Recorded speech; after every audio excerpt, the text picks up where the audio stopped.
"You don't satisfy me anymore. My boss knows how to please a real woman," she moaned. During our anniversary video call to the in-laws, 100+ people on Zoom. Everyone froze. I didn't respond.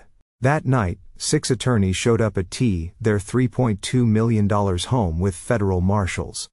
When the boss opened the door, they didn't speak, they just handed him documents. That sentence didn't echo, it detonated. It wasn't whispered in some dark corner of a bar or confessed over a guilt-ridden text. No, she said it into a laptop mic, smirking like a game show host, swaddled in a hotel robe, leaning back on feathered pillows. The background? Dim, expensive, unmistakably smiles wilted. Her mother blinked like she'd heard a gunshot. My uncle, who hasn't spoken to me in 5 years, actually whispered, "Jesus." And my little cousin? She mauled what the F before her mom yanked the tablet away. Over 100 people, family, friends, old co-workers. Our anniversary party. She called it her big moment, asked me to help with tech setup all week. Then she used it to announce her orgasm resume. A faint voice in the background mumbled, "You're unbelievable." Presumably the boss who apparently pleases real women. I wonder if real women file FMLA under his sheets or just under his desk. I stared at the screen for another 3 seconds. Not for her, not for him, for everyone else. Those frozen faces holding their breath, wondering how I'd react. Waiting for me to scream, cry, slam the laptop shut. Give them drama. Instead, I clicked leave meeting. No expression. No raised voice. I got up, walked past the untouched anniversary cake, past the framed triptych of our wedding in Tuscany, her choice, and opened the hallway closet. Behind the extra router cables and gift wrap rolls was a small safe. Inside it, a black leather folder labeled Contingency Alpha. No gold embossing. Just a plain label in my handwriting. I walked it to my study, cleared the desk, and opened it. 11 months of documentation. Cross-indexed, logged, time-stamped. Not just the affair. That was the easy part. I noticed the change in her 6 weeks before our last anniversary. Her wardrobe got flashier, but never around me. Her conversations shorter, but always after team meetings. The wine rack got emptier. The hotel point balance, fuller. I didn't react then either. I just listened and logged and waited. People like her, charming, reactive, convinced of their own bulletproof brilliance. They always self-immolate. You just have to wait for the right spark. This zoomed stunt. That was a flamethrower. The folder contained printouts of corporate travel reports that didn't match expense locks. 3 transcriptions of drunken voicemails left on our landline by her boss. He thought it was herself. In memo, she sent him with a proposal for after-hours compliance training. CC had only to his private Gmail, not the company address. Hotel invoices with repeat bookings under client escalation debrief. A signed post-nup addendum she forgot she ever agreed to, filed during her anxiety month, when she'd signed anything for peace. And one last item. A printed memo from our attorney marked Zoom clause activated, trigger event logged. I stared at that last one for a long time. I hadn't looked at it since drafting it with my lawyer 10 months ago. Back when she started using company credit cards for client dinners that always ended after midnight. Back when I made sure every camera in this house saved backups. Not for her, but in case I ever needed to prove my own sanity. The Zoom clause was a private joke. A fantasy scenario. A clause so absurdly specific we almost laughed drafting it. In the event of public humiliation in the presence of 3 or more immediate family members. Via teleconference, she signed it in a rush, mistaking it for another mutual NDA. And now? Now it was real. I dialed the number on the back page. A line I hadn't called since the retainer was established. It rang once. A calm male voice answered, "Ready to execute?" I didn't speak. Just not at once. Phase 1 begins tonight. By the way, no ads, no fluff. Just pure execution. Hit the button. Because this was just the beginning. You don't just prepare for betrayal in a day. You sense it like static before a storm. You catalog the shifts. The calendar invites she won't show you. The weekly strategy syncs that start lasting past midnight. The perfume that changes without warning or mention. Not new. Not even subtle. Just unearned. And so, 11 months ago, I started collecting. The folder wasn't born out of paranoia. It was built on pattern recognition. I'd been in acquisitions long enough to know when someone's posture shifts before a hostile move. And this was hostile. Not an affair. An operation. And the way she played it. She assumed I was stupid enough to still be in love. Inside the folder, 47 pages of hotel invoices tied to her company's corporate card. Cross-referenced with my own GPS data showing she never left town. 3 transcribed voicemails left by her boss, slurring about taking what's mine tonight. All sent to our homeland line because he thought she still lived here. 1 printed spreadsheet of meal expenses filed under team building during weekends. Weekends when the office was closed and the office manager was in Cabo. 6 internal memos between her and her boss, casually discussing after-hours synergy. All time stamped outside were policy hours and, critically, sent through a non-secure channel. 1 copy of the amended post-nup agreement she initialed in a wine haze which included an obscure clause about reputational harm during shared public events. 1 envelope containing a USB with screen recordings from our smart home system, audio disabled, but clear enough to show movement patterns, overnight guests, and most importantly, missing wedding rings. But the most important document? A sealed, notarized letter from my legal team titled, Trigger Memo, Zoom Clause Activated. It wasn't some petty contract line, it was a landmine. The clause was added as a joke during a tense call with my attorney after I'd shown him her joking Instagram comments under her boss's posts. He suggested codifying a public defamation clause. I want to step further. If she ever publicly humiliates me in front of immediate family by a live digital broadcast involving over 10 individuals, without pre-approval with sexual or reputational implications, I remember saying that should be a trigger event. He blinked. You're serious? Deadly. She signed it while watching Netflix, signing a stack of documents I told her were minor financial housekeeping. She never asked, never checked, never even looked at the tab name. I reread the trigger memo. It started with, as of 8:42 p.m. per footage logs and independent witness. Corroboration, the conditions of Clause 9 billions, Zoom clause, are met in full. No emotion, no drama. Just legal affirmation of what I already knew. I was no longer in a marriage. I was in a liability war, and I'd already mined the field. The prepaid legal retainer, $75 million, had been sitting in escrow, all contingent on one event. 1 sentence. She chose it with flair. You don't satisfy me anymore. She might as well have said, checkmate. I pressed dial on a clean phone. 1 number. No name. Ready to execute. The voice said. I nodded, forgetting he couldn't see me. Phase 1 begins tonight. No more second chances. No room for doubt. She fired first, loudly, stupidly, publicly. Now it was time for silence. And strategy. The morning after her little one-woman burlesque act on Zoom, she was still asleep. Mouth open, eyeliner smudged like war paint, tucked in silk sheets at her boss's penthouse. Penthouse he swore was temporary, while his divorce processed, though county records told another story. She thought she'd want something, upgraded, traded loyalty for leverage. She hadn't checked her phone yet, or the door at 8:06 a.m. sharp. A courier in a dark navy jacket rang the intercom at her old address. Our address. No answer, obviously. No movement on the porch cameras either. The courier left the envelope in the antique mailbox she insisted on installing. Inside, a crisp, cream-colored folder stamped in red. Notice of ownership clarification. At the top was the full deed to the $3.2 million home she'd always called theirs. But her name? Nowhere on it. Not a comma. Not a co-signature. Because she never asked. And I never offered. She thought she was clever when she sweet-talked me into splitting the mortgage payments. It's just a signature, she said one afternoon, handing me a check for her half. I smiled, thanked her, and filed it. Not as co-ownership, just as rent. She posted photos of the foyer on Instagram, like she'd built it brick by brick. Caption 1. Home is where the heart and the wine fridge is. Got 400 likes. And not a single clue. Attached to the deed was a notarized eviction intent. Not aggressive. Just procedural. Her local code. The inhabitant had 14 days to vacate or contest, provided they could show proof of co-ownership or tenancy. She couldn't. Not legally. Emotionally, maybe, but the law doesn't do emotional support. While that envelope sat baking in the sun, I was across town, 15 floors up, in a quiet conference room with 6 attorneys and 2 federal compliance officers. They didn't waste time with small talk. 3 of them represented a multinational firm that had recently acquired a controlling interest in her boss's tech company. They were concerned about recent publicity irregularities. I handed over a packet labeled SEC Vulnerabilities, Relationship Conflicts, Improper Perks, Breach Risks. One attorney flipped it open, read the first page, and went still. These dates, they match our flag statements. Another skimmed through an attached email chain. She used your home IP address to transmit project files. I nodded.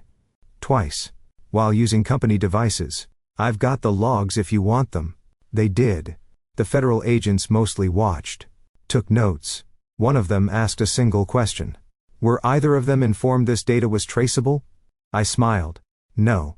But they should have known. The software was installed to protect against fraud. And it had. Just not their kind. As they combed through the documents, one of the attorneys muttered, "This exposes us.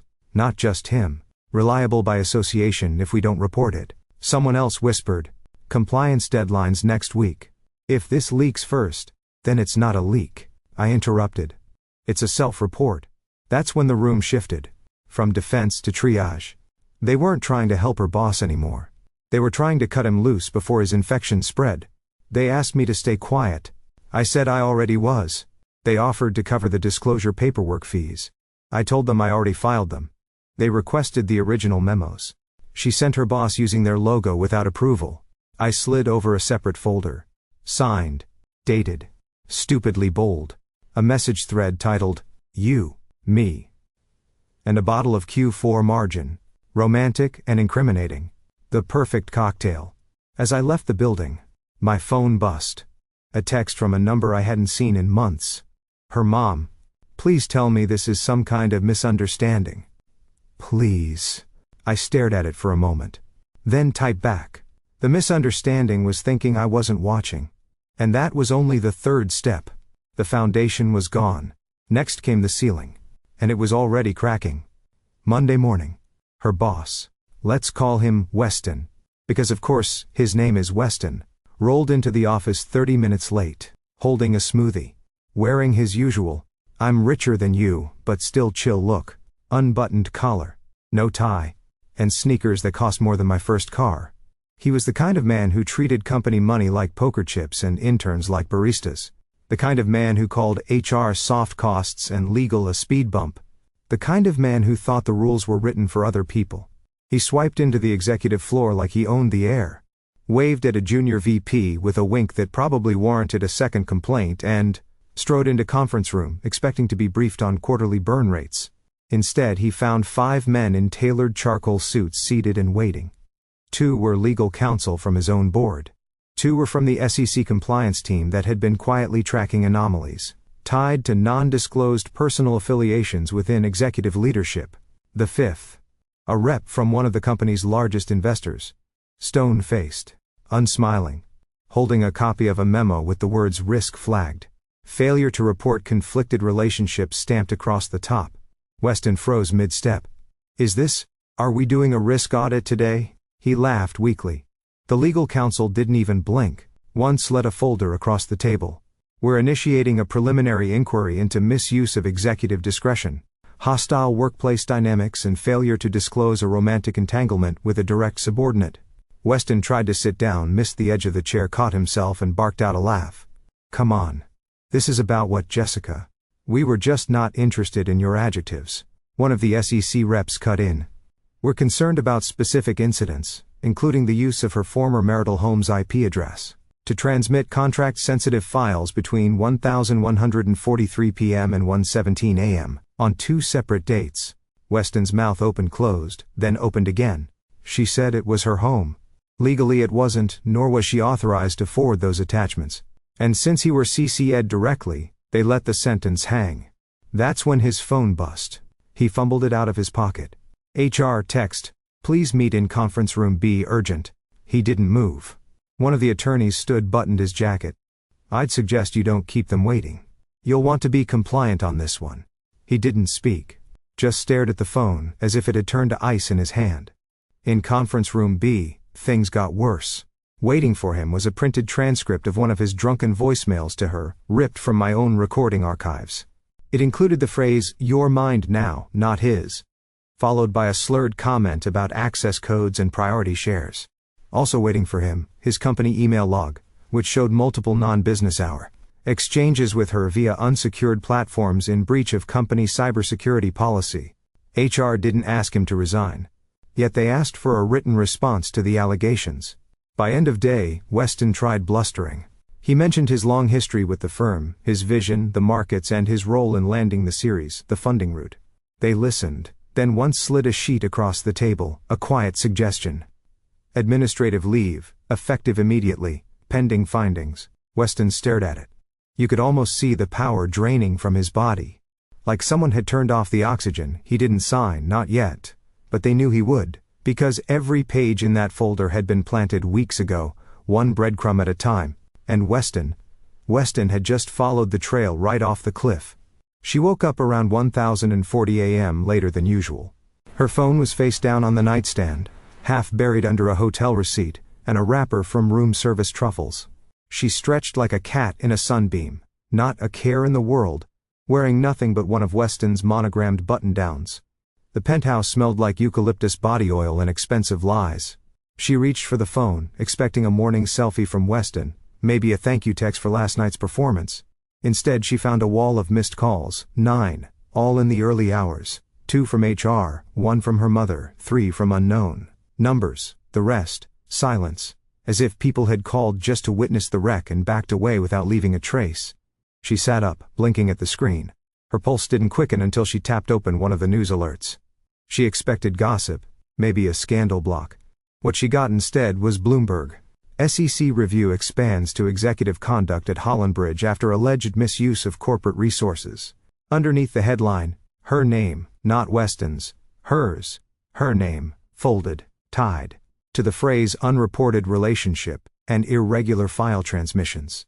She blinked, scanned the article again, no photos, just quotes.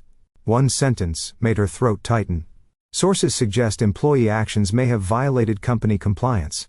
Protocols related to confidentiality and personal conduct clauses. She dropped the phone on the duvet, suddenly aware of how cold the room felt. A moment later, it rang, unknown number. She picked up because denial only lasts until you hear your name said by someone who knows too much. This is Special Counsel Rains, a clipped male voice said. I'm calling to inform you that you'll be receiving formal notice later today regarding your involvement in ongoing investigations into executive misconduct at Hollandbridge. She tried to swallow. Failed. Wait. First, I think this is a misunderstanding. Weston and we weren't. I'd advise you not to speak further about Mr. Tanning. In fact, I strongly suggest you avoid contact with him entirely. From this moment forward, anything you say could be interpreted as coordination. What the hell? We didn't do anything illegal. Whether or not something qualifies as illegal isn't the only concern here, he replied. You violated internal policy. You accessed confidential material offsite, and from a device linked to your former marital residence. Her voice cracked. That was my house too. No, it wasn't. Legally, it never was. She was about to scream something. Anything when the call ended. Her phone vibrated again.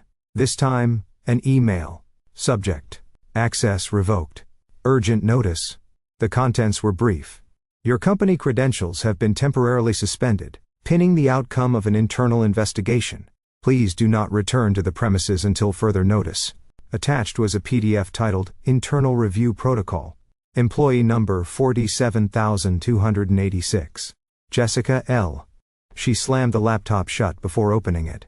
As if the screen itself was contaminated. Another bus. Text from HR. Please check your corporate email. We'll follow up shortly. She stared at the device like it might explode. And then she did what most people do when the world starts to unravel. She reached for something familiar. Me. She pulled up my contact, tapped call. Straight to voicemail. She didn't leave a message. She texted instead. Can we talk? No reply. Not immediately. Not after rereading the Zoom call thread 3 times to see if she'd somehow misremembered how it all started. She opened Instagram out of habit. Half her recent photos were gone. Not deleted. Reported. Probably flagged as inappropriate workplace conduct. She tapped Weston's name. No new posts. No new stories. No vacation shots. Just a sudden, defining absence where his ego usually screamed. Another vibration. She grabbed the phone. Heart leaping. Just an automated text from her building security system. Please collect any packages before Friday. Your access badge will expire at end of week per employer request. She stared at it, mouth dry. Outside, the sky was bright, blue, and different. She didn't know it yet. But the storm wasn't coming. It had already passed, and everything left was water damage. They didn't knock twice. At exactly 9:17 p.m., the elevator to Weston's penthouse gave its signature chime. He had just opened a bottle of something French and smug. She was curled up on the couch, phone off, nails bitten down. Still hoping this was just corporate bluster. A scare tactic. Something Weston could charm his way out of like he always bragged he could. Instead, the doors slid open and reality stepped in wearing suits. 3 attorneys. 2 federal marshals. No shouting. No badges flashed dramatically. No cuffs. Just efficiency wrapped in silence. One of the marshals held a slim black folder. Another held a small parcel box. Sealed and labeled. Legal service. Confidential distribution. Mr. Tanning. The lead attorney asked. Weston, barefoot, still in his cashmere sweater, gave the kind of smile men give when they know they're guilty, but haven't figured out what for yet. Can we do this another time? The attorney didn't smile back. He handed over the parcel. 3 envelopes. 1 for you, 1 for Miss Linton, 1 for corporate legal at Holland Bridge. All times stamped and notarized. Weston took his frowning. What is this? He opened it. Read the first sentence. His lips moved like he was trying to form an objection. Then his face went bloodless. He didn't read aloud. He just sat. Slowly. Like someone realizing the chair might collapse, but there's nowhere else to fall. Jessica, still in one of his oversized t-shirts, reached for hers with a trembling hand. Opened it. Pulled out the first page. The header read, Formal termination of employment. Cost cited. Section 4B, 4C, and 5D. Holland Bridge Ethics Code. Below that, Employee 47,286 is hereby suspended pending civil investigation, and ineligible for rehire across all Holland Bridge subsidiaries, affiliates, and partnered firms. She flipped the page. And there it was. Notice of pending civil suit. Plaintiff, E. Linton. Post-nup enforcement. Her breath hitched. Not just a lawsuit. My lawsuit. The next page was a scanned copy of the post-nuptial agreement she'd once signed in a moment of famed contrition during our 3rd year of marriage. She had never read the whole thing. Just trusted the lawyer. Who, surprise, was on my retainer. The clause was bolded in yellow. Section 8A. Public defamation trigger. In the event the undersigned spouse publicly humiliates, sexually disparages, or otherwise degrades the reputation of the signee during a public or digitally broadcast setting with an audience exceeding 3 individuals, all protections related to spousal asset distribution are waived in full. In other words, she forfeited everything. House, residuals, future claims, everything. She dropped the page. Weston was still staring at his. One hand gripped the edge of the table like he was bracing for an earthquake. The attorney placed the 3rd envelope neatly on the kitchen counter. Corporate counsel at Holland Bridge will receive this digitally within the hour. But we're required to deliver a hard copy to both principal parties as well. Jessica looked up. Her voice cracked. What happens next? The marshal, not the attorney, answered. Depends on how fast your boss wants to cut ties. Weston opened his mouth like he wanted to object, then saw the look on the attorney's face. Realized he wasn't the boss anymore. You'll want to retain independent counsel, the attorney added, already turning toward the door. Jessica followed them with her eyes, but her legs didn't move. When the door slid shut behind them, she exhaled loud, then whispered like she was trying to summon a version of herself that hadn't vanished. I didn't think you'd go this far. Weston didn't answer. He was reading the last page of his own packet. And somewhere in the middle of it he must have found the line about third-party liability exposure, because that's when he stood up and walked straight into the bathroom, shutting the door behind him without a word. She stared down at her envelope. 3 sheets of paper, 3 sheets that severed her income, her reputation, and her lifeline in less time than it took to post an anniversary selfie. No courtroom, no fights, just legal oxygen, vacuum sealed and removed. The walls weren't closing in. They'd already closed. Now they were just getting smaller. Her mother called me at 7:02 the next morning. I knew it was coming. She was always the one who tried to keep things civil, even when her daughter was setting metaphorical bonfires in every room. She didn't even say hello. Just started speaking like she was apologizing to a stranger she hoped would still answer. "I'm so sorry for what she said," she murmured, voice cracking. "We had no idea. None of you asked it. That wasn't who she did." I cut in, not unkindly. She knew exactly what she was doing. "That's why I prepared." There was a long silence on the other end. The kind that only happens when someone realizes they can't defend what's already been executed. "She's not." Well, her mother tried again, but softer this time, like she already knew it was a wasted breath. "We don't condone what happened. We're just trying to understand it." "You don't have to," I said. "You just have to decide if you're staying in her story, or stepping out of mine." She didn't reply. I didn't need her to. I ended the call gently. No drama, no click. Then I opened the group chat titled, "Anniversary Zoom." Family thread. The same one I'd been too polite to leave. Even after the video went nuclear. Her cousins, aunts, a few old college friends, my brothers-in-law. No one had spoken since that night. Just one long silence with a digital timestamp. I sent one message. Just a link, no caption, no emojis. The link led to a private video I'd filmed 3 nights earlier. A fallback plan. Not legal, not vengeful, just closure. The video began with me sitting in my study. In the same chair I'd used for client calls, investor briefings, and 12 years of building. A life besides someone I thought would at least wait until the lawyers showed up to implode it. I didn't speak loudly, didn't rant, didn't name names. Just looked into the camera and said, "Some of you saw what happened on the call. Some of you didn't. What matters is this. I won't be explaining it. Because it doesn't need explaining. She made her choices. I've made mine. I wish her healing, but not return." I paused for a second. Let that hang in the air. Then added, "Please don't ask me to defend anything that wasn't my decision." The video ended with nothing but silence and the soft sound of a clock ticking in the background. I chose that deliberately. Clocks don't argue.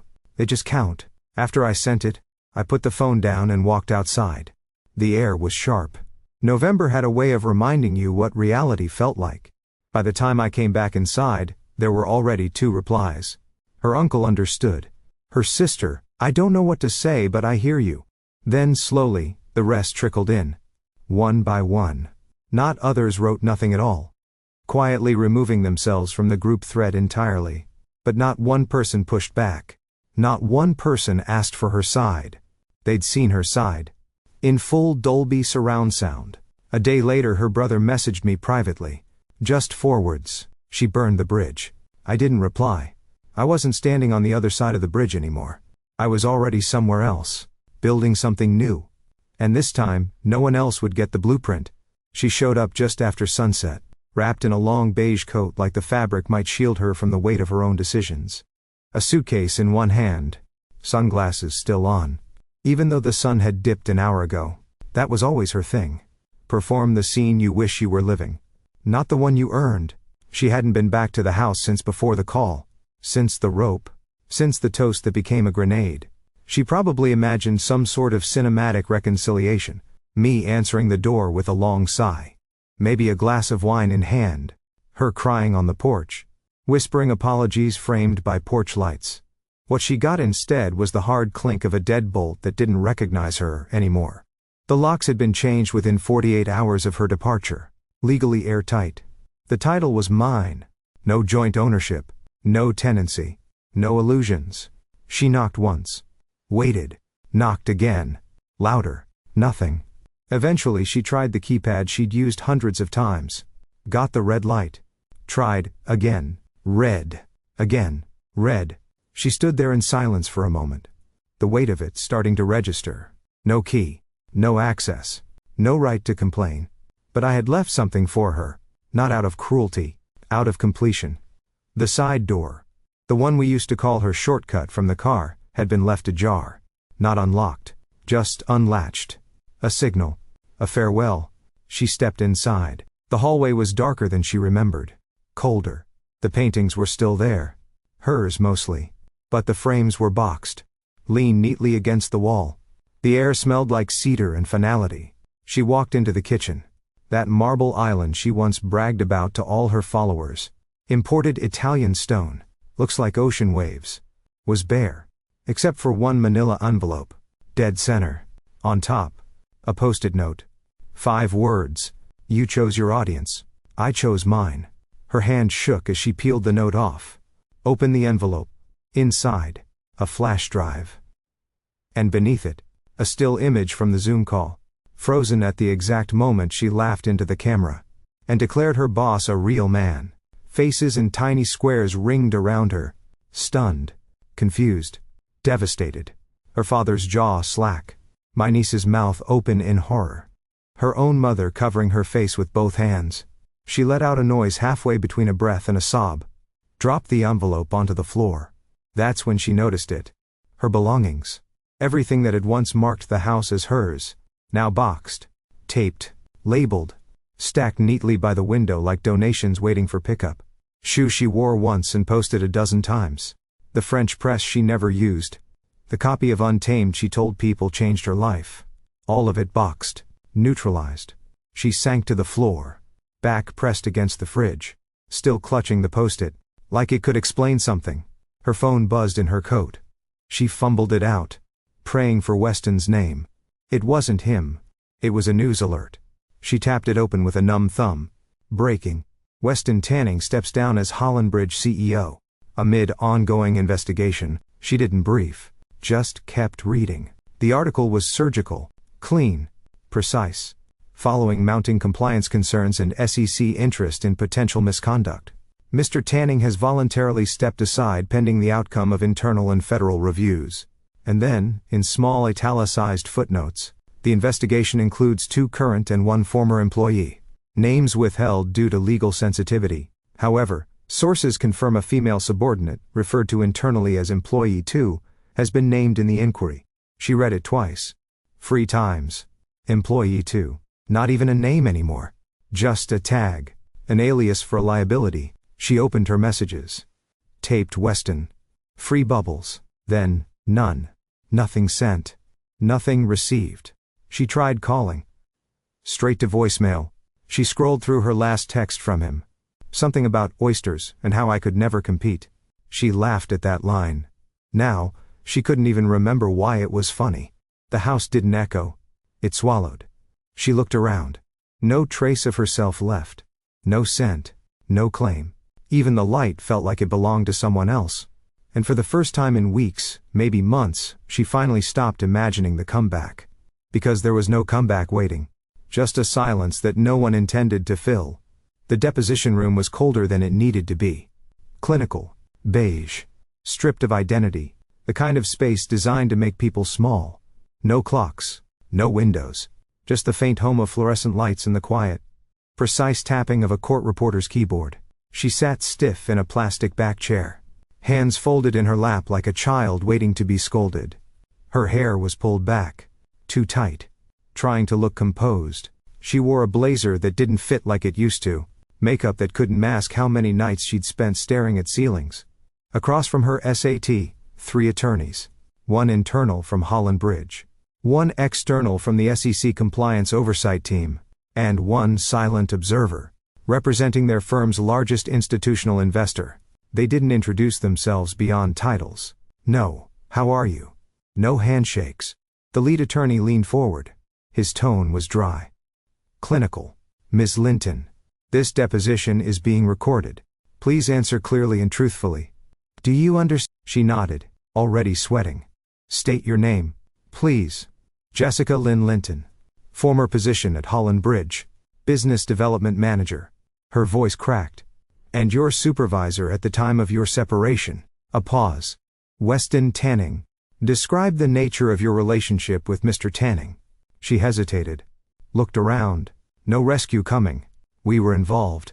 Personally, the court reporter didn't flinch. Just kept typing. The attorney flipped the page.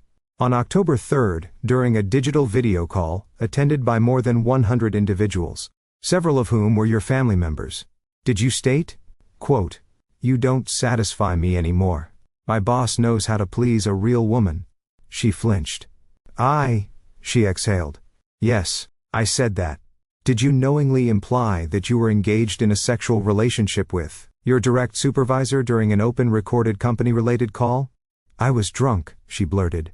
It was a joke. I didn't mean. The second attorney cut her off. The consequences weren't a joke. A heavy silence fell. He continued. Your statement initiated a cascade of contractual breaches. That call was being streamed through a work license device using a VPN associated with Holland Bridge infrastructure. You access sensitive materials from an unauthorized location on multiple occasions, once from a property not legally owned by you, which is relevant because it voids your signed access waiver. She looked like she wanted to argue, but even she could tell it would make it worse. The first attorney opened a folder, slid a paper across the table toward her.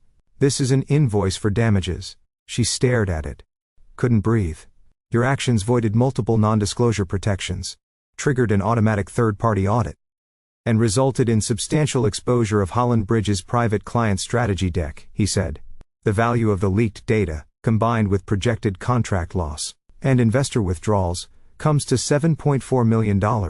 She blinked.